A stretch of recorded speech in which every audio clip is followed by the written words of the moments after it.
Hi, I'm Sable Vasquez, and today I'm talking with Mr. Terrell Lindsay, the Dean of the School of Transportation and Heavy Equipment. Hey, Terrell. Good morning. How are you? Oh, I'm living the dream. Good. Can you tell us a little bit about what your students can expect for classes this fall? Okay.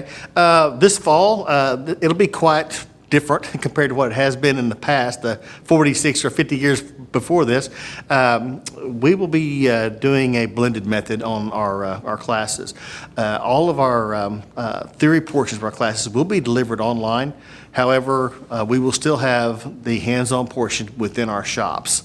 It works out pretty good because the students actually, get to have a little more shop time, because it gives us more time, to make that happen. We still answer questions. We're going to be socially distanced in the shop. We're going to have our masks on. Everything is following protocol. As far as a student's experience is concerned, it'll be a little different, but it shouldn't be anything that's terrible. Okay. Safety is always a top thing that they have to learn and prepare for. So now we have even more safety measures that we have to prepare for. So can you kind of talk about that a little? Well, we always had safety measures to begin. We had our safety glasses, we wore gloves, whatever we had to do, we did. However, with the new protocols, that kind of gives us some extra things we have to worry about. Making sure that all of our masks are on, making sure that we're distanced, making sure that we have the proper PPE on at all times. Wearing the mask is not requested. It's not requested. It's required. So students wear it, faculty wear it, staff wear it, I wear it.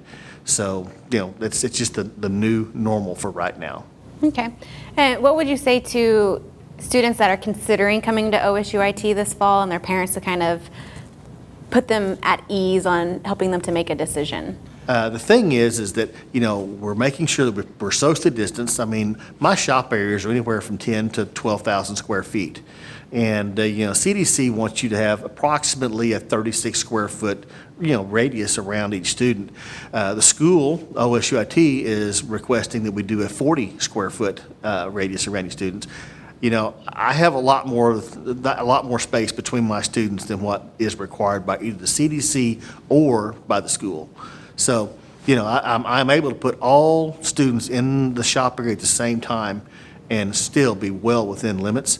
I do turn on large fans, exhaust fans, which basically keeps pulling air out of there, keeps putting fresh air in, old air out, so that's going to help out quite a bit. And we do not utilize the classroom. We're not going to be cooping our students up or the faculty up in a small area like that. So that's kind of the thoughts we're having on this. Great. So students for your programs have to bring a lot of tools to campus and their toolboxes and tool sets. When and how do they drop those off? Okay, move-in day is typically the time whenever the students bring that in, okay? I will have faculty available from anywhere from 7 a.m. up until about 5 p.m. that afternoon. All they have to do is go up the door. There'll be a phone number on the door. Call the phone number, and we will meet you and show you where you need to go, and then we'll be with a forklift to pick the toolbox out of the back of your vehicle. The doors will be locked, so just we're just not going to let you just walk straight in. But we are going to limit access, until we get everyone where they're supposed to be. But we will unload that box for you and put it wherever it needs to be.